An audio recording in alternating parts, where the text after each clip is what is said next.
ومن او بعضی الناس خلق ومن او بعضی الناس خلق من هغه دی او بعضی خلق هغه دی یقولو چې هغه وای آمنا مونږ ایمان راوړې بالله په الله. بسم الله الرحمن الرحیم. نن زمونږ د قرآن مجید د ترجمه سبق نمبر 10 دی او سوره بقره شروع ده، اوله سپاره ده او نن به ان شاء الله مونږ د سوره بقره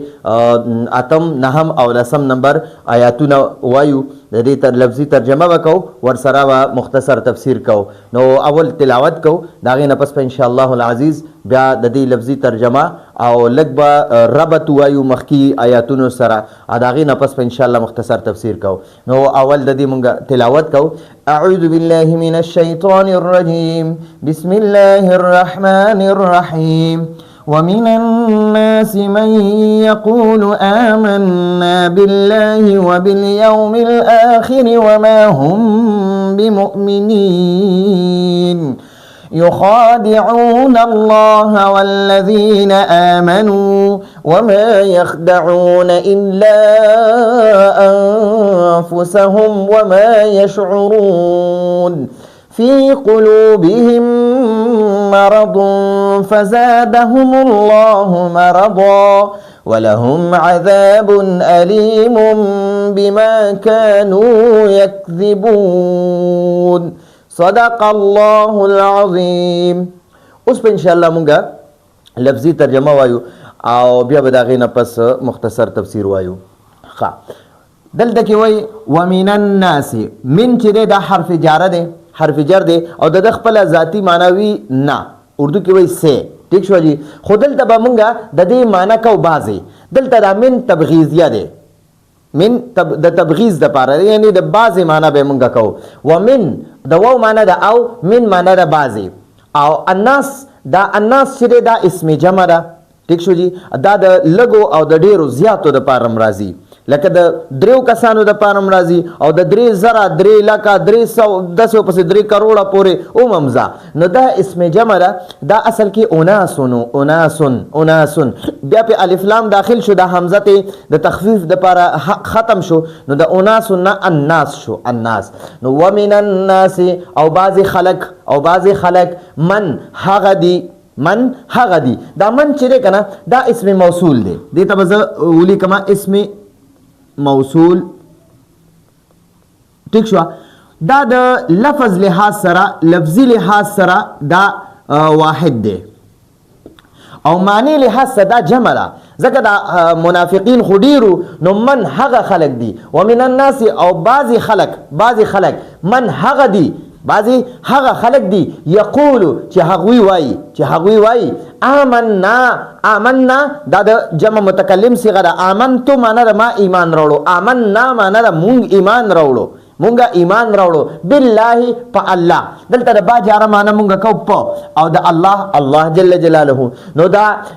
منافقین داسې خلق دی، من هغه خلق دی یقولو چې هغوی وای چې دی وای آمنا بالله، مونږ په الله ایمان راوړو، خدا به په جبه باندې وګوره، په زړه باندې نه ښه، په جبه به مسلمانانو ته زړه لحاظ صدی کافرانو. وبالیوم الاخر او د په اخر ورځ څه ته وایي؟ اخر ورځ یعنی د اخرت ورځ. ښه اخرت ورځ یا د قیامت ورځ. ٹھیک شو. قیامت او دیتا یوم الاخر ولی وی. نو مفسرین لیکلی دی وی لا لیلة بعده یعنی دې ورځ نه پس په بیا شپه نه راځي. د قیامت ورځ چې قایم شو کنه بیا بس شپې ختم شوي، بس دغه نه به ورځ شروع شي، بیا به تر اخره پورې ورځ وي. نو دا منافقین چې دي کنه، منافقین دی وای آمنا بالله، مونږ په الله ایمان راوړل. آمنا د جمع معنی به مونږه کوخه، دا د جمع متکلم صيغه ده. آمنتو د واحد متکلم صيغه ده، دې معنی ما ایمان راوړو. او آمنا معنی مونږ ټول ایمان راوړو بالله په الله باندې. وبالیوم الاخر او د اخرت په ورځ یعنی قیامت په ورځ. نو بالیوم الاخر دته یوم ورځ ته وای او اخر دا د قیامت ته وای، د قیامت ورځ ته وای، د اخرت ورځ ته وای او دینه پس په بیا شپه ناراضي. ٹھیک شو لا لیلۃ بعده د دې نه پس به بیا شپه نه وي. نو وګورئ دا آخر چې دی که نه دا یوم موصوف ته او آخر صفت ته، یوم موصوف ته آخر صفت ته. نو موږ به د دې معنی داسې کوو، داسې ښه اول به د آخر معنی کوو، بیا به د یوم معنی کوو، آخر کې به د با معنی کوو. ټیک شو. نو آخر ورځ باندې آخر یعنی یا داسې وکړئ اول د با معنی وکړئ په آخر ورځ یعنی په آخرت د آخرت په ورځ، د آخرت په ورځ یا د قیامت په ورځ، د قیامت په ورځ. نو منافقین وایي ومن الناس او بعض خلک من هغه دي یقولو چې وایي یقولو. نو ته به وایې چې یار دا منافقین خو ډېرو، دلته دا یقولو د فعل مضارع واحد صیغه ولې ده. نو یاد وساتئ دا لفظي لحاظ سره د دې من موصوله صله راځي. نو د دې من چې دی دې کې بیا هو ضمیر دی، هو ضمیر. نو دا دی من ته راجع دی، من ته راجع دی ځکه دا من لفظي لحاظ سره واحد دی که نه، معنی لحاظ سره جمع دی، د معنی لحاظ سره. نو دا یقولم بیا د معنی لحاظ سره جمع راځي او داسې لفظي لحاظ سره دا واحد دی. نو موږ وایو من هغه دی ومن الناس او بعضې خلک دا منافقین یادوي، منافقین بعضې خلک من هغه دی یقولو چې هغه وایي آمنا مونږ ایمان راوړو، مونږ ایمان راوړی. دا آمنا دا د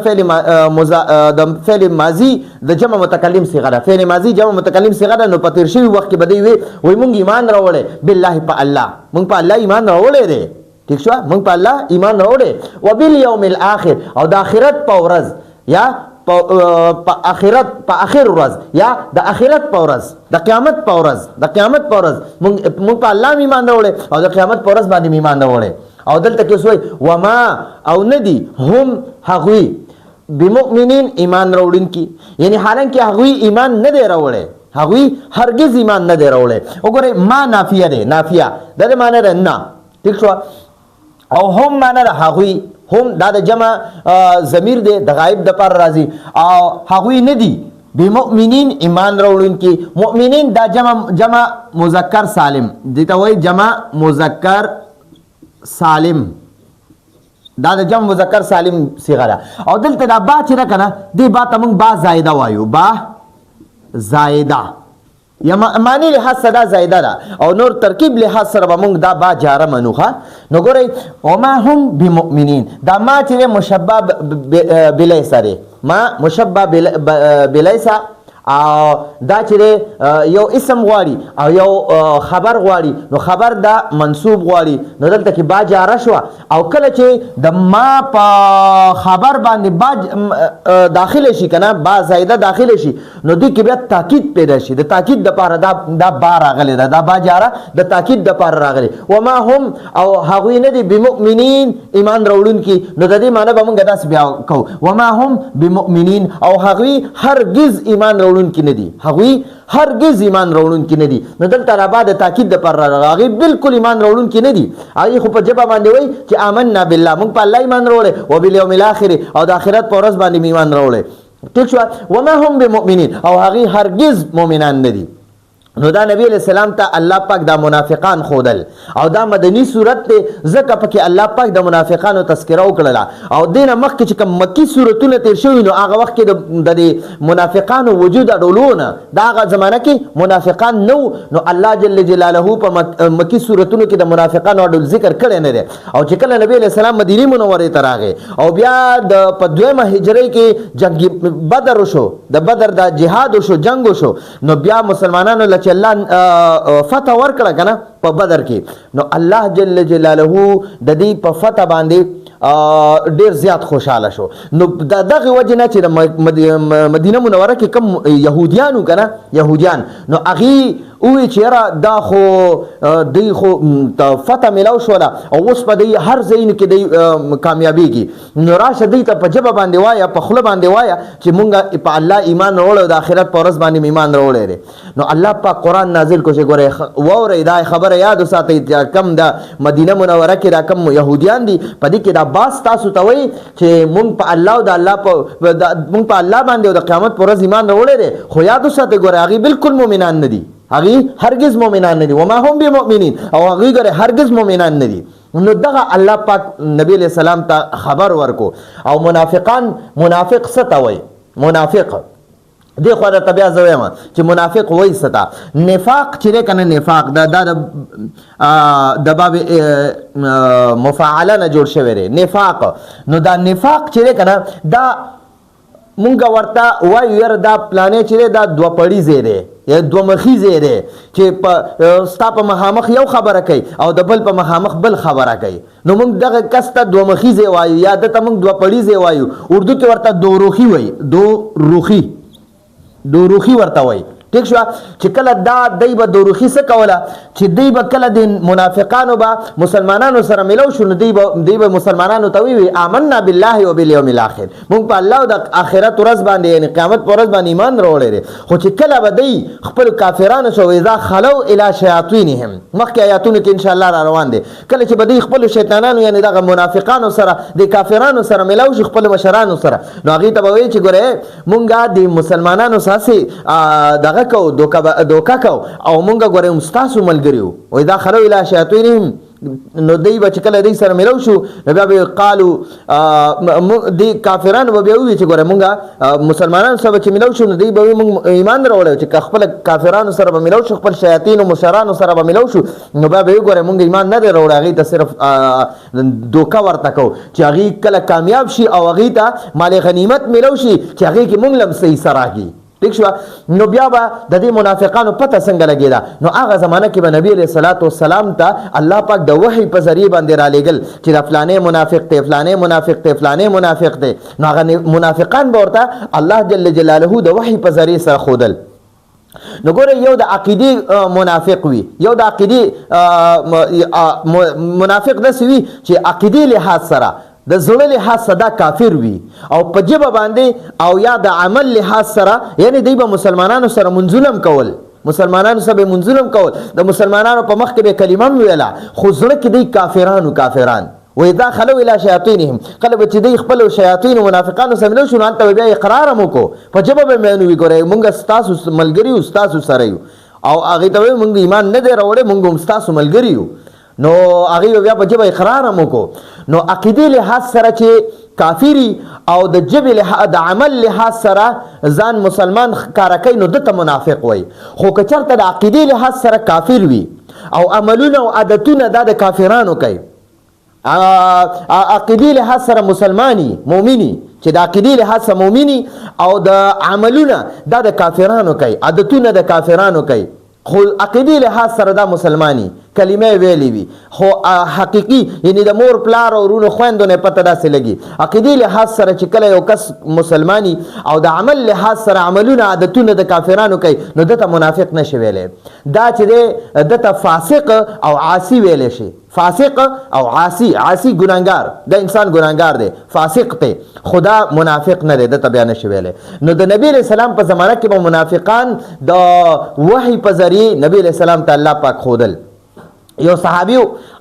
هغه سره حذیفه رضی الله عنه حذیفه ابن یمان رضی الله عنه هغه ته الله پاک څه د 300 نه زیاتو منافقانو لیست ورکړو لیست ولا ورکړو نو بیا به عمر رضی الله عنه د هغه نه کله کله تپوس کولو چې کله د عمر رضی الله عنه دور خلافت راغی عمر رضی الله عنه مؤمنین او امیر المؤمنین شو نو بیا به دا ورتلو او حذیفه ابن یمان رضی الله عنه ته عمده قوي وي زه خو په دغه منافقانو لیست کې نه یم کنه نو هغه با ورته وی شعر نه ته پکې نه ٹھیک شو نو دا منافقان داسې خلکو نو دی به وی آمنا بالله و بالیوم الاخر خو الله پاک بیا تنبیه ورکړه مؤمنانو ته چې ګوره یاد وساتئ وما هم بمؤمنین او دی هرگز مؤمنان نه دي نو اوس دلته کې وایي یخادعون الله خادع یخادع مخادعة دا د باب مفاعله صيغه ده د جمع مذکر غایب د جمع مذکر غایب نو دې کې مونږ وایو په دې کې دا واو ضمیر بارز د جمع دی د جمع واو ضمیر بارز دی پکې خو د اسانته د پاره دی کې مونږ وایو یاره دې کې دا هم ضمیر دی هم ضمیر دی پکې د هم کې دا هم اشاره چې کنه دا هم معنی هغوی دا هم معنی هغوی چاته اشاره ده دغه منافقینو ته اشاره یخادعون هغوی دوکه ورکوي چاله ورکوي الله جل جلاله لا ٹھیک شو نو یخادعون فعل فاعل دی او دا الله منصوب دی نو دا والله مفعول به دی نو دا منافقان چې دی الله له دوکه ورکوي نو یاد ساتئ الله جل جلاله عالم الغیب دی. الله جل جلاله له څوک هم دوکه نشي ورکولی. دلته مراد دا دی چې دوی په خپل خیالاتو کې وي، فی زعمهم، په خپل خیال کې به وي، یخادعون فی زعمهم، یخادعون فی زعمهم، هغې به په خپل ذهن کې وي، په خپل خیالاتو کې به وي چې موږ الله له دوکه ورکوو، حالانکې الله له څوک دوکه نشي ورکولی. الله له هېڅوک دوکه نشي ورکولی. عالم الغیب دی، هغه د غیبو په هر څه باندې خبردار دی. الله پاک ولې د منافقانو نه خبر نو، او الله پاک نعوذ بالله الله پاک ته پته نه و چې دا منافقان دي، او دوی منافقان به په خپل خیالاتو کې وي چې یاره مونږ الله پاک له دوکه ورکوو. یا د یخادعون الله نه مراد، دلته د الله نه مراد یخادعون رسول الله، چې دوی به د الله رسول صلی الله علیه وسلم له دوکه ورکوله. او والذین، او هغې خلکو له به دوکه ورکوله آمنو چې هغوی ایمان راوړی و، یعنی مسلمانانو له، مؤمنانو له به دوکه ورکوله. او الله جل جلاله له به هغوی به په خپل خیالاتو کې وي چې موږ الله له دوکه ورکوو، او په ښکاره به مؤمنانو له خو دوکه ورکوله. ټیک شوه چې مؤمنانو ته به وي آمنا بالله، مونږ ایمان راوړی، وبالیوم الاخر، او د آخرت په ورځ باندې ایمان راوړی، په الله ایمان راوړی، د آخرت په ورځ باندې ایمان راوړی. خو ټیک د مؤمنانو خو به په یقین وکړو، مؤمنانو به په یقین وکړو، خو الله پاک ته خو پته و چې دا منافقین دي. نو دلته د یخادعون الله نه مراد دا دی چې یخادعون فی زعمهم، یخادعون الله فی زعمهم، هغوی به په خپل خیالاتو کې وي چې موږ الله له دوکه ورکړې ده. یا یخادعون رسول الله، نو رسول الله صلی الله علیه وسلم له به دوکه ورکوله، او مؤمنانو له به دوکه ورکوله. نو دوی به رسول الله صلی الله علیه وسلم له دوکه ورکوله، خو چې کله بیا پته نبی علیہ السلام ته د وحی په ذریعه سره ولګېده، نو بیا نبی علیہ السلام به د دوی نه ځان ساتلو. نو یخادعون الله، یخادعون الله، رسول الله صلی الله علیه وسلم ته بیا الله جل جلاله د وحی په ذریعه سره دا منافقان وښودل. نو یخادعون الله، یخادعون دا د جمع مذکر غایب صیغه ده، جمع مذکر غایب صیغه ده. په دې کې د هو ضمیر معنی به مونږ کوو هغوی، او خادع یخادع، د فاعل یفاعل، مفاعله د باب مفاعله صيغه ده. او دلته کې د اشتراک معنی ته مراد نه ده، د دوو ډلو طرف نه دغه معنی به دلته مونږ نه کوو. ټیک شو، ځکه دلته کې د دوو ډلو دغه د باب مفاعله کې د دوه طرفونو نه کار کېدل وي، خو دلته کې د دوه طرفونو نه کار نه لري شوی. دلته کې مطلب دا دی چې دوی به صرف مؤمنانو به دوکه دی له نه ورکوله، دوی به مؤمنانو له دوکه ورکوله. ٹھیک شو، نو د یو طرف نه به صرف د منافقانو طرف نه به دوکه وه، د مسلمانانو طرف نه دوکه نه وه. نو ګورئ دا باب مفاعله چې ده که نه، دا د دوه طرفونو نه مقابله وي. لکه فرض که یو طرف ته مؤمنان دي، بل طرف ته کافران دي، دا منافقان دي، نو چې مؤمنان هم دوکه ورکوي او منافقان هم دوکه ورکوي، داسې دواړه معنی دلته کې ورکوي. خو دې ځای کې د دواړه معنی مراد نه دی، د باب مفاعله اشتراک معنی ورکوي، د اشتراک یعنی د دوو ډلو طرف نه د هغې معنی وي. ټیک شو، خو دلته کې مراد دغه نه دی. یخادعون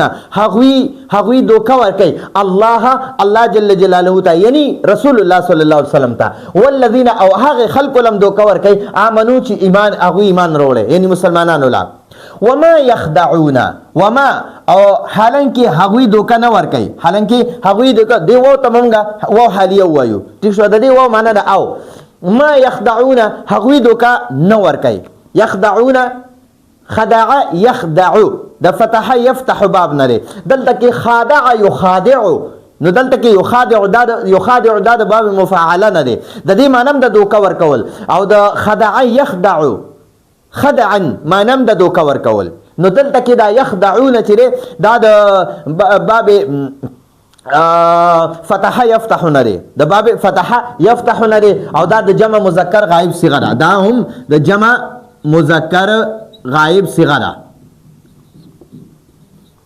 ٹھیک شو، نو دلته کوم دی وما یخدعون، او حالانکه هغوی دوکه نه ورکوي هغوی. نو دې کې هم دغه واو ضمیر بارز د جمع دی، د جمع واو ضمیر دی پکې، واو ضمیر. ٹھیک شو، واو دا د جمع ضمیر دی پکې، د دې معنی ده هغوی. یا دې کې مونږ هم دغه هم ضمیر واخلو، هم ضمیر، د دې هم ضمیر معنی ده هغوی. یخدعون، نو خدع یخدعو د فتح یفتح باب نه دی، یخدعون معنی ده هغوی دوکه ورکوي، هغوی دوکه ورکوي ما یخدعون هغوی دوکه نه ورکوي وما یخدعون او هغوی دوکه نه ورکوي الا انفسهم مگر خپل ځانونو له نو یاد وساتئ چې کله په یو جمله کې ما او الا راشي ما او الا راشي نو د دې معنی ده چې دا کار کیږي دا کار به کیږي نو ما یخدعون الا انفسهم د دې مطلب دا دی یخدعون انفسهم هغوی خپل ځانونو له دوکه ورکوي هغوی هم خپل ځانونو له دوکه ورکوي نو وما یخدعون الا انفسهم معنا هغوی هم خپل ځانونه دوکه کوي نو انفس چې دی که نه انفس دا مضاف دی دا انفس مضاف دی او دا هم ضمیر دا مضاف الیه دی ٹھیک شو هم ضمیر مضاف الیه دی او دا انفس چې دی که نه انفس دا د نفس جمع ده نفس د نفس جمع انفس راځي انفس انفس ٹھیک شو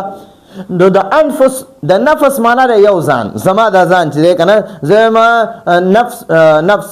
نفسی زما نفس زما ځان زما ځان او انفسنا زمونږ ځان انفسنا زمونږ ځان او انفسهم د هغوی ځان یا دې سره چې کوم دا هم ضمیر ولګي که نه هم ضمیر ٹھیک شو نو د دې معنا راځي خپل ځان خپل ځان نو دا هم ضمیر چې کله اسم سره ولګي نو د دې هم ضمیر بیا موږ معنا کو خپل نور د خپل ذاتی معنا دی وی هغوی خو دلته کې انفس اسم دی او اسم سره چې کله هم ضمیر ولګي که نه متصل راشي نو بیا د هم ضمیر معنا موږ کو خپل ٹھیک شو نو انفسهم خپل ځانونو ته وما یخدعون او هغوی دوکه نه ورکوي الا انفسهم مگر خپل ځانونو لا یا خپل ځانونو ته خپل ځانونو له دوکه ورکوي بل چا له دوکه نه ورکوي نو ما او الا تیوباسه نو یخدعون انفسهم یخدعون هغوی دوکه ورکوي انفسهم خپل ځانونو له نو ما او الا چې کله په جمله کې راشي که نه په یو آیات کې دا ما او الا راشي د دې معنا چې دوی عمدقه شانتې کار کوي یعنی یخدعون انفسهم خپلو ځانونو له دوکه ورکوي نو د دې به موږ لفظي معنا داسې کوو وما یخدعون هغوی دوکه نه ورکوي الا مگر دوکه ورکوي انفسهم خپلو ځانونو له ټیک شوه انفسهم خپلو ځانونو له انفس دا د نفس جمع ده انفس د نفس جمع ده وما يشعرون شعر يشعر دا نصر ينصر باب نره شعر يشعر معنا را پوهیدل شعور معنا یعنی یو انسان کې عقل او شعور وي مونږ وایو عقل او شعور وي نو يشعرون دا د جمع مذکر غائب صيغه جمع مذکر غائب صيغه ٹھیک شو او دا دې کې دا واو ضمیر بارز موږ په دې کې د جمع وایو موږ وایو چې دې کې دا واو ضمیر بارز د جمع دی او یا وایو چې دې کې هم ضمیر دی هم ضمیر هغه هم دقه منافقین ته راجع دی منافقین ته ٹھیک شو منافقین ته راجع دی وما یشعرون او دغه منافقان نه پوهیږي په دې خبره دی خپل ځانونو له دوکه ورکوي خو دی په خپل خیال کې وایي چې مونږ الله جل جلاله یعنی د الله رسول صلی الله علیه وسلم او مسلمانانو له دوکه ورکو حالانکه دی نه الله له دوکه ورکولی شي او نه د الله رسول صلی الله علیه وسلم له او نه مسلمانانو له بلکې دی خپل ځانونو له دوکه ورکوي خو په دې خبر دی پوهیږي نه په دې خبره دی نه پوهیږي دی خپل ځانونه دوکه کوي چې یاره مونږ خو بس ایمان راوړی دی په ژبه باندې وایي په الله باندې د آخرت په ورځ باندې حالانکه دی وایي داسې نه دي دی په زړونو کې نفاق دی نفاق فی قلوبهم د هغوی په زړونو کې مرض دی مرض فی قلوبهم مرض نو فی حرف جر دی د دې معنی ده کې ټیک شوه کې او قلوب دا د قلب جمع ده د قلب جمع قلب یو زړه ته وایي او قلوب جمع ده قلوب معنی ده زړونه د دې معنی ده زړونه او قلب معنی ده زړه او قلوب معنی ده زړونه او هم معنی ده د هغوی چې دې قلوب سره هم ولګي که نه هم نو د دې هم معنی ده د هغوی نو فی قلوبهم نو اول وګورئ دا قلوب مونږ سره مضاف دی او دا هم را سره مضاف الیه دی نو اول موږ د مضافره معنا کو وروسته د مضاف معنا کو حالانکه مضاف مخکې لیکل شوی مضافره وروسته وي خو معنا به موږ داسې کو ښه ٹھیک شو اول به د مضافره معنا کو وروسته به د مضاف معنا کو د هغوی زړونو کې فی قلوبهم مرض فی قلوبهم د هغوی زړونو کې مرض یو بیماری ده د نفاق بیماری ده د شک بیماری ده د کفر بیماری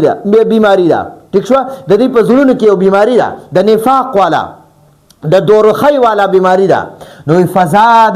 فزادا نو زیاته کړه الله جل جلاله نو دا زاده چې دا زاده فعل ماضی او د دې فاعل الله دی نو الله زیاته کړه هم د هغوی نو ګورئ دا زاده نه دی زاده دا فعل ماضی ده فعل ماضی دا په اصل کې دی زیاده یزیدو مضارع راځي یزیدو نو کله چې کلم چې حروف علت متحرک وي او مخکې حرف باندې فتحه وي نو دغه حرف علت نه بیا الف جوړیږي نو دلته د یا نه الف جوړ شو نو د زیاده نه زاده شو د زاده معنا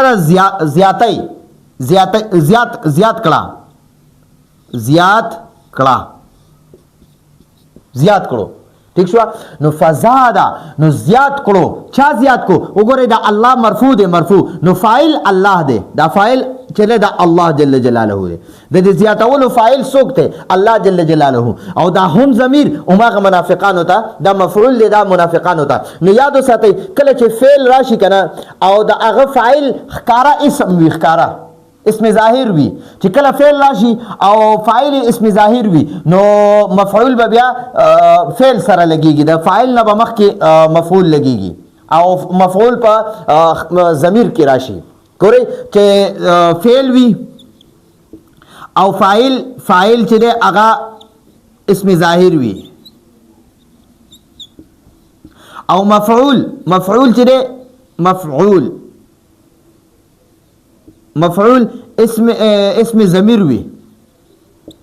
نو بیا دا مفعول چې دا به فعل سره لګي او فاعل به ورسته لګيږي نو دلته کې فزاد الله المنافقین فزاد الله نو الله زیات کو المنافقین د منافقانو څه شي زیات کو مرض دغه مرض نورم زیات کو نو فزادهم الله جل جلاله د هغوی زیات کړو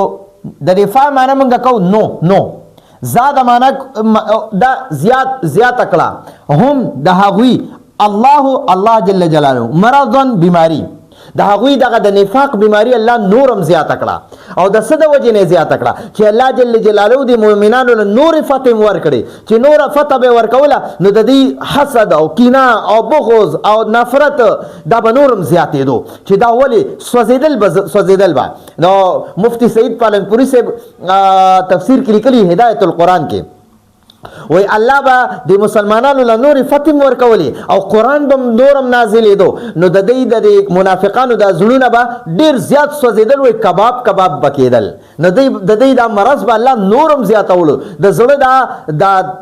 بیماری چې دا نفاق او حسد او بغض او کینه او نفرت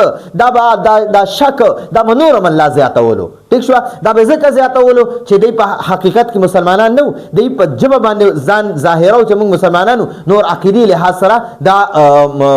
کافرانو او په دې کې بیا ګوره عبد الله ابن سلام رضی الله عنه دام په دې منافقینو کې مخکې نه وو خود چې په حقیقت کې د رسول الله صلی الله علیه وسلم معجزې ولیدلې د قران پاک معجزې ولیدلې د مسلمانانو را فتح ولیدلې الله پاک جل جلاله دغه د منافقانو د گروپ نه روخ کړو او دا الله پاک اسلام کې داخل کو او د پلارو د اغم عبد الله نومو خو هغه عبد الله ابن ابي دا د مدینه منورې د منافقانو غټ سردارو مشر سردار عبد الله ابن ابي د زوی چې عبد الله ابن سلام رضی الله عنه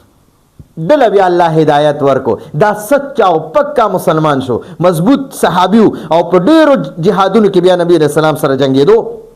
چې کله د خپل مردار شو منافق عبد الله ابن ابي منافق کله مردار شو نو د بیا ورغه حضرت عبد الله ابن سلام رضی الله عنه نو نبی علیہ السلام ته یا رسول الله تاسو زما د پلار جنازه مو کوي کچرته الله پاک یو بخي او تاسو خپل کمیس راکې چې زه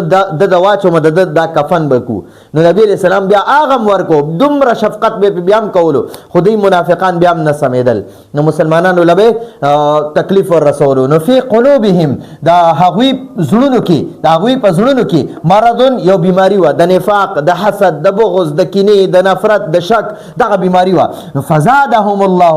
الله جل جلاله د هغوی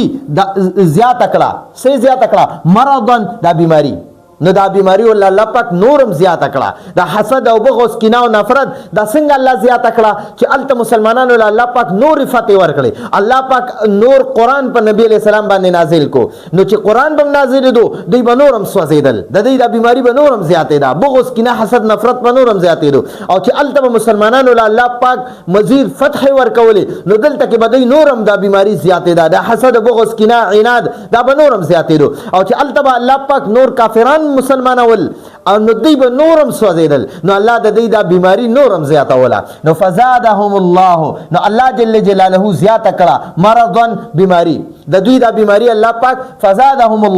الله جل جلاله د هغوی مرضن بیماری زیاته کړه زاده نو دا مرضن چې دا د زاده فعل مفعول دی ٹھیک شو د دې زاده فعل دو مفعولون رااله زاده فعل دی الله فاعل دی دا چا زیاته کړه الله جل جلاله او د چای زیات کړه د هم د منافقانو سی ولا زیات کړه مرضون بیماری نو ګورئ یو دا هم ضمیر مفعول دی او یو دا مرضون ولا مفعول راغی نو الله جل جلاله د دې د هغه منافقانو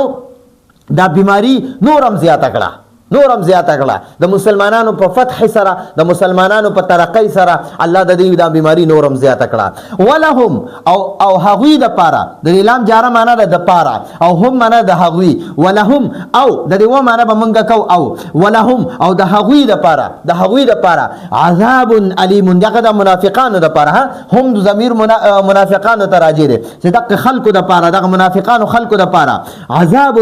عذاب دے سزا دا علیم دردناک عذاب دے نو دلته کیوں گو رہی دا عذاب موصوف تے او علیم ورلا صفت تے ٹھیک شو دا ورلا صفت تے نو اول موږ د صفت معنا کو ورسته د موصوف معنا کو نو دا علیم چې دا پاسل کې مولمون دا اسم مفعول دی نو عذاب معنا دردنا عذاب او علیم معنا دردناک عذاب نو د دې لپاره دردناک عذاب دی ولهم او دغه منافقانو لپاره عذاب علیم دردناک عذاب دی دردناک عذاب د څه د وجنه دردناک عذاب دی بما دلته کې دا با چې کنه دی با تمغه وایو با سببیه دی سبب تمنگا وجه وایو وجه نو بما د دی وجنا با معنا منگا کو وجه سبب یا وجه ما د دی یعنی د دی وجنا چی بما د دی وجنا چی کانو یکذبون هغوی مسلسل دروغ وی اغیبا مسلسل دروغ وی نو دا یکذبون چې دا د جمع صيغه ده جمع مذکر غائب دیکھے دا واو ضمیر بارز دے یا دیکھے مونږ وایو یاره دیکھے هم ضمیر دے دغه هم ضمیر دغه منافقانو ته راځي دي چې هغوی به دروغ ویل او کانو چې ورسره داخل شي نو مونږ دې ته وایو مضارع یعنی ماضی استمراری د فعل مضارع معنا ماضی ته واړی ٹھیک شو نو دا مونږ وایو دې ته ماضی استمراری وایو چې دا په تیر شوی وخت کې به دوی مسلسل هم دغه شانتي دروغ وي د منافقانو به مسلسل دروغ وي ټیک شو جاری به ساتل بما د دې وجه نه به دوی ته دا درناک عذاب ملاویږي کانو یکذبون چې هغوی دروغ به ویل ټیک شو نو د دې وجه نه به الله جل جلاله د منافقانو لا دردناک عذاب ورکوي نو لفظي ترجمه هم ورسره ویله تفسیر هم ورسره وکړو نو ان شاء الله دا نورم لس آیاتونه دي هغه بم دغه منافقانو تذکرہ کیږي چې د دې ټول هغه عادتونه او حرکتونه به ورته په قران کې الله پاک بیا بیان کړی دي نو لفظي ترجمه یو ځل بیا وایو ومن او بعضی الناس خلق ومن او بعضی الناس خلق من هغه دی او بعضی خلق هغه دی یقولو چې هغه وای آمنا مونږ ایمان راوړې بالله په الله وبالیوم الاخر او د آخرت په ورځ یعنی د قیامت په ورځ وما هم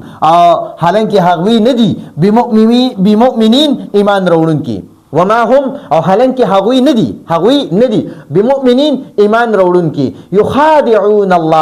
یخادعون هغوی دوکه ورکوي الله جل جلاله ته نو ما تاسو وی الله جل جلاله له څوک دوکه نشي ورکولی الله پاک عالم الغیب دی په حالانکه دا داسې یخادعون رسول الله دی رسول الله صلی الله علیه وسلم له دوکه ورکوي او والذین او هغه خلکو له دوکه ورکوي امنو چې ایمان یې راوړی یعنی مسلمانان چې کوم صحابه مدینه منوره کې نبی علیہ السلام سره نو هغې له دوکه ورکوي دی رسول الله صلی الله دلته د الله پاک نه مراد رسول الله صلی الله علیه وسلم دی یا دلته کې دی وی یخادعون الله فی زعمهم دا زعمهم والله محذوف روباسا یعنی خپل خیال کې دی وی دا منافقان دی دا غني په خپل خیالاتو کې چې مونږ الله له دوکه ورکو والذین آمنوا او هغه خلکو له چې ایمان راوړی یعنی مسلمانانو له دوکه ورکو دی په خپل خیالاتو کې دا وایي چې مونږ الله له دوکه ورکو حالانکه الله له نشي ورکولی یا دلته کې د دې معنی داسې وکړه یخادعون رسول الله دی رسول الله صلی الله علیه وسلم له دوکه ورکوي والذین آمنوا او هغه خلک چې مؤمنان دي یعنی مسلمانانو له دوکه ورکوي وما یخدعون او حالانکه هغوی دوکه نه ورکوي الا انفسهم مگر خپل ځانونو له دوکه ورکوي هغې بل چا له دوکه نه ورکوي صرف خپل ځانونو له دوکه ورکوي وما یشعرون او هغوی نه پوهېږي او هغوی دغه منافقان نه پوهېږي فی قلوبهم د هغوی زړونو کې مرض یو بیماری ده ما تاسو وی د نفاق د حسد د شک د بغض د کینې د نفرت دغه بیماری ده د دې په زړونو کې ٹھیک شو د دې منافقانو په زړونو کې فزادهم الله نو الله جل جلاله نورم زیات کړه مرض د دې د بیماری فزادهم الله مرضا نو الله جل جلاله زاد یزيد معنا زیاتول مونږ به یار هغه پلانې سي زیات شو نو ګوري زمونږ د پښتو ژبې سره لګ دې د زاده ملاويږي زیات کړو هم د هغوی الله جل جلاله د هغوی مرضا بیماری زیات کړه نو الله جل جلاله دا غي د بیماری نورم زیاته کا ولهم او دا غي د پر عذاب علیم دردناک عذاب دی بما د دې وجنه چې د څه د وجنه دردناک عذاب دی د دې وجنه چې کانو یکذبون هغوی به دروغ ویل څه دروغ به وي مسلمانانو ته به وي چې مونږ ایمان راوړی آمنا بالله ٹھیک شو حالانکه دی به ایمان نو راوړی او چې کله به خپل وایدا خلو اله شیاطینهم خپل کافرانو ملګرو سره ملو شو نو بیا به هغې ته وایي چې ګوره مونږ مسلمانانو ساسې دوکه کوو او ایمان هم نه دی راوړی مونږ هم ستاسو ملګري نو دی به مسلسل دا دروغ وي د دې وجې نه الله جل جلاله به دی له دردناک عذاب ورکوي دردناک عذاب ٹھیک شو جی نو د جهنم خپل طبقې دي په هغې کې حاویه د ټولو نه خطرناک دغه ده خانه ده د اور د جهنم حصه ده یعنی جهنم یو ځای دی د حاویه نوم دی نو د دې منافقانو لپاره به هغه حاویه وي ټیک شوه حالانکه کافران به د دې حاویې نه او د حاویه دونه دردناک او خطرناک د اور ځای دی که نه چې دوی نه دا نور جهنم دا اورونه نه دي دوی هم ترې پناه غواړي نو د منافقانو به هغه ځای وي او د کافرانو به د دې منافقانو نه لږ آسان ځای وي ځکه چې هغوی خو په خپله خوله باندې صفا وي چې موږ کافران یو او عادتونه به هم د کافرانو کول او دی د لستوڼي مارانو دی به وی چې مونږه ایمان راوړی دی مسلمانانو ته وي او حالانکه دی به په زړه کې دی کافرانو نو ځکه به الله پاک دی له دردناک عذاب ورکوي چې په ښکاره به وي مونږ مسلمانانو او عقیدې لحاظ سره به دی کافرانو نو دا زمونږ د نن ورځې درس دی امید دی تاسو په دې باندې پوه شوي زه کوشش کوم چې څومره آسان اصطلاحات او آسان الفاظو کې تاسو پوه کړم او انشاءالله امید دی چې تاسو په دې پوه شوي راتلونکي درس پورې اجازه غواړو هذا هو المرام والله اعلم بحقیقة الكلام